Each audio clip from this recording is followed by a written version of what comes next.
பச்சையம்மன் தென்னிந்திய கிராம தெய்வம் பார்வதி தேவியின் ஒரு வடிவமாகும். இது முதன்மையாக அமைதி, நல்லிணக்கம், செழிப்பு மற்றும் நல்ல அதிர்ஷ்டத்தை கொண்டு வருவதற்காக வணங்கப்படுகிறது.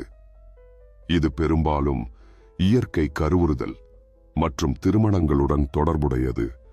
தமிழ்நாடு முழுவதும் பல உள்ளூர் கோயில்களில் அவளுக்கு அர்ப்பணிக்கப்பட்டுள்ளது. கிராம மக்கள் பச்சையம்மனின் மேல் தெய்வீகத்தை கொண்டாடும் விழாவில் மகிழ்ச்சி மற்றும் ஆரவாரத்துடன் பொருட்களை பூஜை செய்கின்றனர். இந்த கொலு மற்றும் பாலக்குடம் பூஜைகள் கிராமத்து வாழ்க்கையின் ஒரு முக்கிய பகுதி. மக்களுக்கு அமைதி மற்றும் சுகாதாரம் கொண்டுவர அவர்களின் நம்பிக்கை மற்றும் ஆன்மீகத்தை உறுதியாக குறிப்பதாக உள்ளது.